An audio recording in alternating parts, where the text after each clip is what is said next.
नमस्कार विद्यार्थी मित्रांनो, स्वागत आहे तुमचं आपल्या YouTube चॅनलमध्ये। तर काल अपलोड केलेल्या व्हिडिओला मॅक्झिमम मुलांनी प्रतिसाद दिलेला आहे। तर अशाच प्रकारचा प्रतिसाद तुम्ही आमच्या व्हिडिओला देत राहा। आणि काल मी व्हिडिओमध्ये तुम्हाला एक क्वेश्चन केला होता की तुम्हाला डिटेल एनालिसिस हवा आहे का? तर मॅक्झिमम विद्यार्थ्यांनी हेच आन्सर दिलेला आहे की त्यांना डिटेल एनालिसिस हवा आहे। तर आपण या पुढच्या व्हिडिओमध्ये सुद्धा डिटेल एनालिसिस घेणार आहोत। आणि आणखी मी सांगितलेलं होतं की तुमची टेस्ट होणार आहे। तर ही जी टेस्ट असणार आहे 40 क्वेश्चनची, तर ही मी आपल्या टेलिग्राम चॅनलवर अपलोड करणार आहे। आणि त्यानंतर तुम्हाला ती सॉल्व करायची आहे। आणि त्या टेस्ट वरती मी एक व्हिडिओ बनवणार आहे, म्हणजे ज्यामध्ये आन्सर सांगितलेले असतील। तर त्यानंतर तुम्ही ते चेक करायचं की तुमचे किती आन्सर राईट आलेले आहेत। आणि ते मला तुम्ही त्या व्हिडिओच्या कमेंटमध्ये सांगायचं आहे की 40 पैकी तुमचे किती आन्सर करेक्ट आलेले आहेत आणि तुम्हाला 80 पैकी किती मार्क मिळालेले आहेत। ठीक आहे, तर आजच्या लेक्चरला आपण सुरुवात करूया। आणि जेही विद्यार्थी या चॅनलवरती नवीन असतील, ज्यांनी सबस्क्राइब केलेलं नसेल चॅनल, त्यांनी आधी सबस्क्राइब करा आणि बेल आयकॉनला प्रेस करा। ठीक आहे, तर मग आपण लेक्चरला सुरुवात करूया।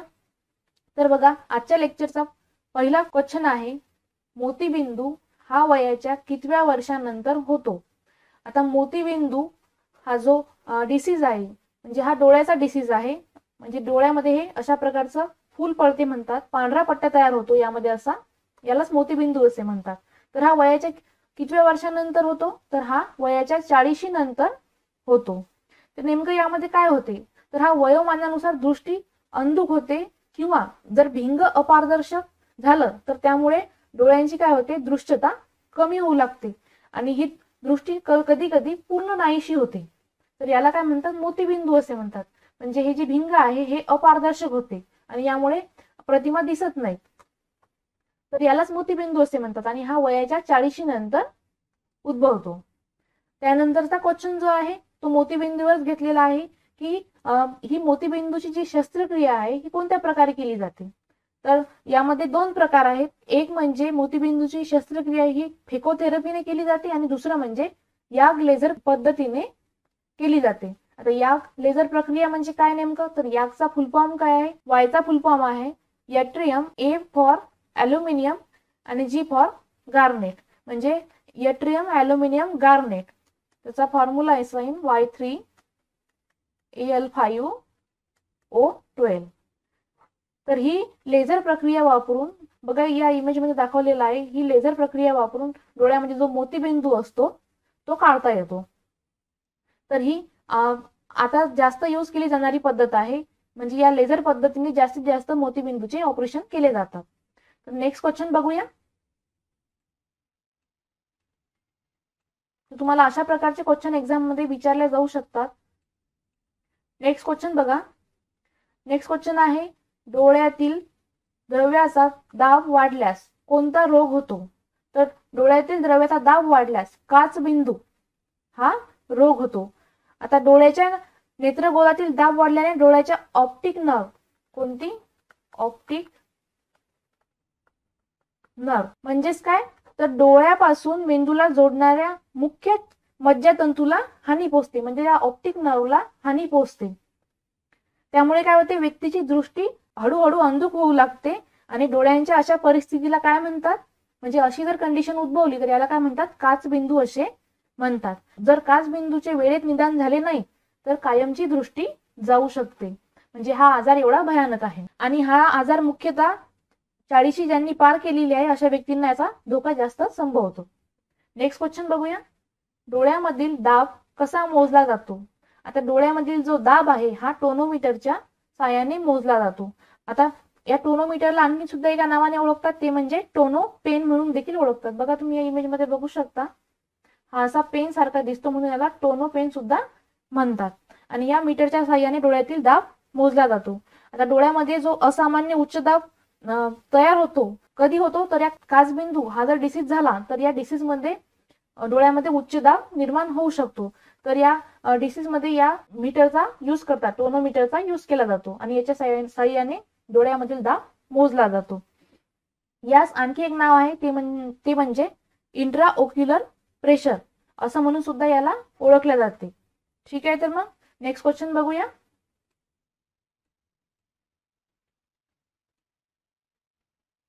नेक्स्ट क्वेश्चन आहे, लाभार्थीला लस टोचण्याची कृती म्हणजे काय? तर लाभार्थीला लस टोचण्याची कृती म्हणजे व्हॅक्सिनेशन. याला काय म्हणतात? व्हॅक्सिनेशन म्हणतात. म्हणजेच काय? लस टोचणे. तर लस कशासाठी टोचतात? तर बालवयात जे होणारे रोग आहेत ते टाळण्याकरता लस टोचल्या जाते. तर त्याला काय म्हणतात? व्हॅक्सिनेशन असे म्हणतात. आणि जे आजार आहेत ते टाळण्याकरता हा एक उत्तम मार्ग आहे. म्हणजे लहानपणी जर लस दिली तर त्यामुळे भविष्यात उद्भवणारे जे आजार आहेत ते या व्हॅक्सिनमुळे किंवा लसीमुळे टाळता येतात. नेक्स्ट क्वेश्चन बघा, यावर डिपेंड आहे की कोणत्या प्रक्रियेद्वारे लाभार्थीची रोगप्रतिकार शक्ती वाढवण्याची प्रक्रिया केली जाते. तर जे लाभार्थी असतात त्यांची रोगप्रतिकार शक्ती वाढवण्यासाठी कोणती प्रक्रिया केली जाते? तर ती इम्युनायझेशन. कोणती? इम्युनायझेशन ही प्रक्रिया यूज केली जाते. यामध्ये काय होते? तर लाभार्थीची जी रोगप्रतिकार शक्ती आहे ही इन्क्रीज केली जाते. आणि जर तुम्हाला असा क्वेश्चन आला पेपरमध्ये की वर्ल्ड इम्युनायझेशन वीक हा कधी असतो किंवा कोणत्या महिन्यामध्ये असतो, असा जर क्वेश्चन आला तर तुम्ही सरळ सांगायचं की एप्रिलच्या शेवटच्या आठवड्यात हा वर्ल्ड इम्युनायझेशन वीक असतो. आता बघा, जागतिक लसीकरण सप्ताह जगभरातील लसीपासून बचाव करण्यायोग्य रोगाबद्दल जागरूकता वाढविण्यासाठी आणि लसीकरणाचे दर वाढविण्यासाठी जागतिक आरोग्य अभियान आहे. हे दरवर्षी एप्रिलच्या शेवटच्या आठवड्यात होते. एप्रिलच्या शेवटच्या आठवड्यात. ठीक आहे, तर मग हे लक्षात असू द्या. तुम्ही हे नोट डाऊन केलं तरी चालेल. नेक्स्ट क्वेश्चन बघूया.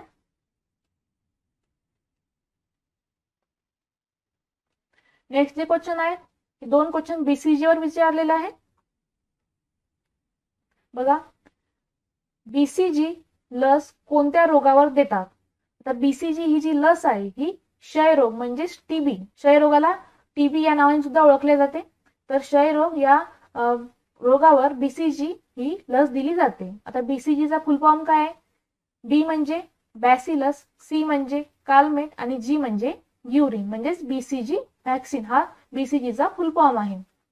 यानंतर तुम्हाला असा क्वेश्चन येऊ शकतो की वर्ल्ड ट्युबरक्युलोसिस डे हा कधी आहे? तर हा 24 मार्च. कधी? 24 मार्चला. म्हणजेच क्षयरोग दिन 24 मार्चला आहे. आणि 2020 ची जी थीम होती याची ती काय? It's time. हे सुद्धा लक्षात असू द्या, हा क्वेश्चन येऊ शकतो. त्यानंतर बीसीजी वर क्वेश्चन आहे की बीसीजी लस कधी दिली जाते? तर बीसीजी ही जी लस आहे ही जन्मल्यानंतर लगेच दिली जाते. ठीक आहे. त्यानंतरचा क्वेश्चन आहे डीपीटी ही लस कोणत्या रोगावर दिली जाते? तर डीपीटी ही जी लस आहे ही घटसर्प, धनुर्वात आणि डांग्या खोकला या 3 डिसीज वर दिली जाते. त्यानंतरचा क्वेश्चन आहे डीपीटी लस कधी आणि कशी दिली जाते? तर ही जी लस आहे ही 16 ते 24 महिने, म्हणजे या 16 ते 24 महिन्याच्या आतमध्ये जे बाळ 16 ते 24 महिन्याचं असते त्यांना ही डीपीटी लस दिली जाते आणि ही स्नायूमध्ये डाव्या मांडीत दिली जाते. तर हा क्वेश्चन सुद्धा तुम्ही लक्षात ठेवा की ही लस कुठे दिली जाते? तर ही स्नायूमध्ये डाव्या मांडीमध्ये दिली जाते. नेक्स्ट क्वेश्चन बघूया. तर तुम्हाला असे सुद्धा क्वेश्चन येऊ शकतात लसीवर की नेमकी बीसीजी लस किंवा डीपीटी लस ही कधी दिली जाते किंवा कोठे दिली जाते. नेक्स्ट क्वेश्चन आहे पोलिओ लस कोणत्या रोगावर देतात? तर पोलिओ लस ही पोलिओ या रोगावर देतात. आता पोलिओ हा जो डिसीज आहे हा कशामुळे होतो? म्हणजे कोणत्या विषाणूमुळे होतो? तर हा होतो एन्टेरो विषाणू म्हणजेच व्हायरस. तर या विषाणूमुळे हा डिसीज होतो. हे नाव तुम्ही नोट डाऊन केलं तरी चालेल, एन्टेरो. ठीक आहे. त्यानंतरचा क्वेश्चन पोलिओवरतीच आहे की पोलिओचा विषाणू कशावर हमला करतो? आता हा जो विषाणू आहे हा मज्जासंस्थावर हमला करतो आणि या मज्जासंस्थावर हमला झाल्यामुळे काय होते? तर जे आपले हातपाय असतात हे कायमस्वरूपी निकामी होऊ शकतात, म्हणजेच अपंगत्व येऊ शकते यामुळे. आणि याचा प्रसार कशातून होतो? तर दूषित पाणी आणि दूषित अन्नामार्फत याचा प्रसार होऊ शकतो. आता तुम्हाला माहिती आहे की पोलिओसाठी कोणती लस आहे? तर पोलिओसाठी साल्क. कोणती? साल्क ही लस आहे. आणि ही लस कोणी शोधली? तर ही लस जोनास साल्क यांनी 1955 मध्ये शोधलेली आहे. आणि त्यानंतर अल्बर्ट सेबिन यांनी 1957 मध्ये अल्बर्ट सेबिन यांनी सेबिन ही जी लस आहे ही शोधलेली आहे आणि ही सेबिन जी लस आहे ही तोंडावाटी देतात. तर आता सध्या याच लसीचा वापर होत आहे आणि ही जी लस आहे ही 5 वर्षापर्यंतच्या मुलांना दिली जाते आणि ही वर्षातून 2 वेळेस दिली जाते. सुद्धा लक्षात असतं किती, वर्षातून 2 वेळेस. त्यानंतरचा प्रश्न आहे पोलिओ लस कधी देतात. तर पोलिओ लस ही जन्मल्याबरोबर मुखाद्वारे 15 दिवसाच्या आत दिली जाते. ठीक आहे, जन्मल्यानंतर म्हणजे 15 दिवसाच्या आत ही दिली जाते आणि ती कोणती लस आहे, ही सेबिन. ठीक आहे, आणि यानंतर यावर एक क्वेश्चन आहे की जागतिक पोलिओ दिन हा कधी पाळला जातो किंवा कधी साजरा केला जातो. तर हा 24 ऑक्टोबरला. इम्पॉर्टंट आहे हे. 24 ऑक्टोबरला जागतिक पोलिओ दिन पाळला जातो. तर हे 3 क्वेश्चन जे होते हे पोलिओ वरती होते. ठीक आहे, नेक्स्ट क्वेश्चन बघूया. नेक्स्ट क्वेश्चन आहे पेंटाव्हायलेंट लस ही कोणत्या रोगावर देतात. आता पेंटा म्हणजे काय, तर 5. हे तुम्ही लक्षात ठेवायचं. पेंटा म्हणजे 5. तर पेंटाव्हायलेंट ही जी लस आहे ही 5 डिसीज वर देतात. घटसर्प, डांगिया खोकला, धनुर्वात, हेपॅटायटिस बी आणि निमोनिया. ठीक आहे, घटसर्प, डांगिया खोकला, धनुर्वात, हेपॅटायटिस बी आणि निमोनिया हे या पाचही डिसीज वर पेंटाव्हायलेंट लस दिली जाते. तुम्ही या इमेज मध्ये सुद्धा बघू शकता. शॉर्ट मध्ये इथे दिलेला आहे आणि इंग्लिश मध्ये सुद्धा दिलेला आहे. ज्यांना मराठीमध्ये प्रॉब्लेम होतो समजायला त्यांनी इंग्लिश मध्ये इथे समजून घ्या. त्यानंतरचा क्वेश्चन आहे पेंटाव्हायलेंट लस कुठे दिली जाते. तर ही जी लस आहे ही स्नायूमध्ये डाव्या मांडीच्या मध्यभागी दिली जाते. कुठे, डाव्या मांडीच्या मध्यभागी. आणि विशेष म्हणजे ही स्नायूमध्ये दिली जाते. नेक्स्ट क्वेश्चन आहे टिटॅनस टॉक्साइड ही लस कोणत्या रोगावर दिली जाते. तर टिटॅनस टॉक्साइड ही लस धनुर्वात या रोगावर दिली जाते. तर धनुर्वातालाच काय म्हणतात, टिटॅनस असे म्हणतात. तुम्ही लक्षात असू द्या, इंग्लिश मध्ये याला टिटॅनस असे म्हणतात. आणि याचा रोगकारक कोणता आहे, तर तो आहे क्लॉस्ट्रिडियम टिटॅनी. कोणता, क्लॉस्ट्रिडियम टिटॅनी.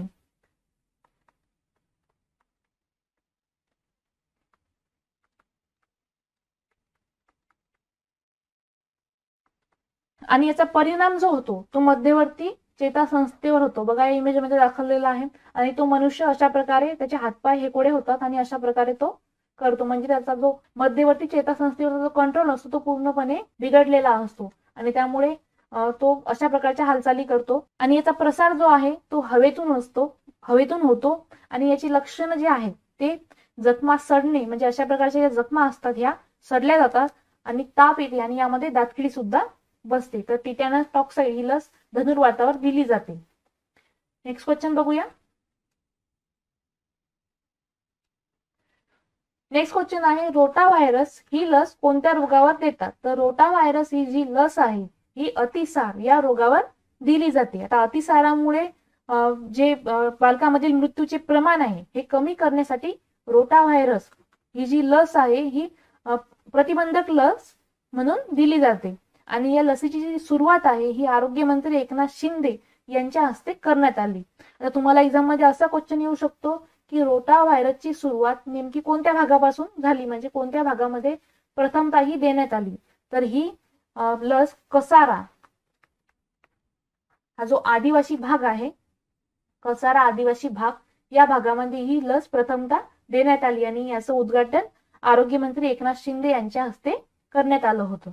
तर ठीक आहे. आणि यानुसार राज्यातील 1 वर्षापर्यंतच्या सुमारे 20 लाख बालकांना दरवर्षी मोफत ही लस दिली जाणार आहे. किती, 20 लाख बालकांना. ठीक आहे, तर नेक्स्ट क्वेश्चन बघूया. न्यूमोकोकल कॉन्जुगेट ही लस कोणत्या रोगावर दिली जाते. तर ही जी लस आहे ही निमोनिया या रोगावर दिली जाते. आता तुम्हाला सगळ्यांना माहिती आहे की निमोनियामध्ये नेमकं होतं काय. तर निमोनियामध्ये फुफ्सावर परिणाम होतो आणि यामुळे काय होते, श्वास घेण्यासाठी त्रास होतो. बघा तुम्ही या इमेज मध्ये बघू शकता फुफ्सामध्ये अशा प्रकारचं द्रव तयार होतो आणि त्यामुळे काय होतं, श्वास घ्यायला त्रास होतो आणि छातीत सुद्धा दुखायला लागते आणि यामध्ये ताप सुद्धा येते. आता नेमका याचा रोगकारक कोणता आहे निमोनियाचा, तर तो आहे डायप्लोकॉकस. कोणता? डायप्लोकॉकस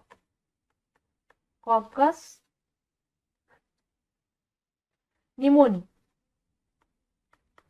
हा याचा रोगकारक आहे. तर यामुळे निमोनिया होतो. आणि प्रसार कसा होतो, तर प्रसार हा हवेतून होतो. आता विषाणूमुळे निमोनिया हा रोग झाल्यास यास सार्स असे म्हणतात. काय म्हणतात? सार्स. जर विषाणूमुळे हा डिसीज झाला तर यास सार्स असे म्हणतात. आता काही काही जणांमध्ये किंवा काही व्यक्तीमध्ये काय होते, निमोनिया जर झाला तर त्याच्या दोन्ही फुफ्सामध्ये हा होतो.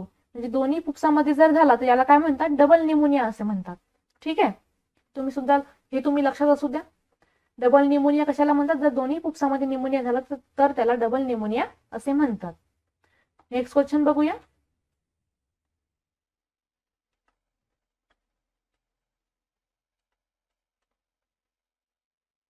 नेक्स्ट क्वेश्चन विचारलेला आहे, हेपॅटायटिस लस कोठे दिली जाते? तर हेपॅटायटिस ही जी लस आहे ही स्नायूमध्ये उजव्या मांडीत मध्यभागी दिली जाते.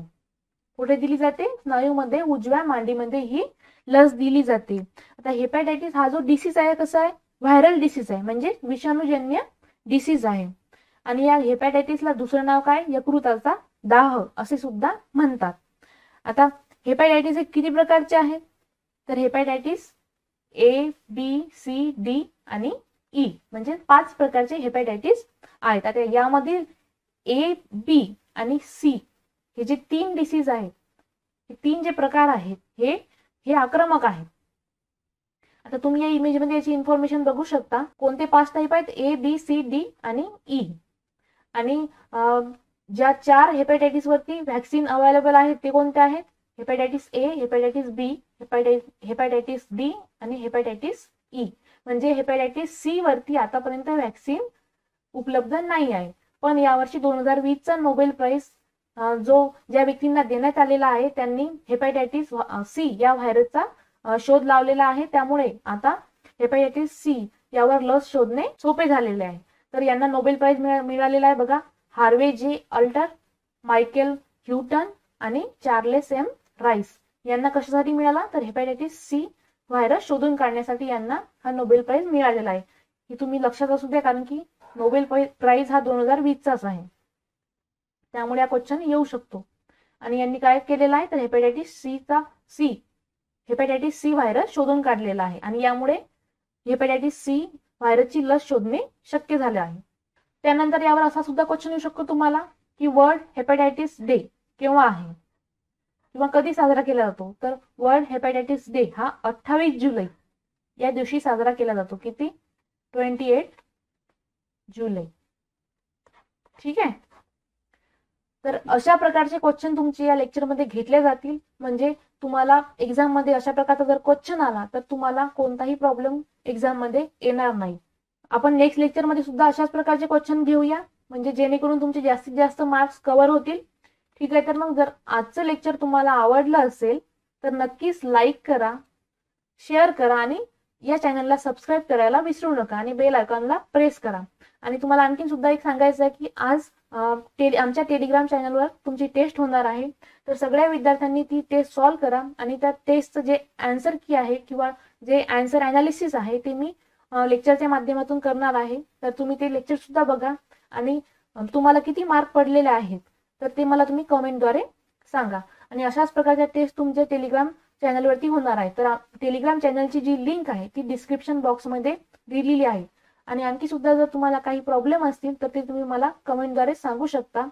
आणि जर माझ्या लेक्चरमध्ये काही चुकत असेल तर ते सुद्धा तुम्ही मला सांगू शकता, म्हणजे मी ती सुधारणा करेल. ठीक आहे. तर मग भेटूया नेक्स्ट लेक्चरमध्ये.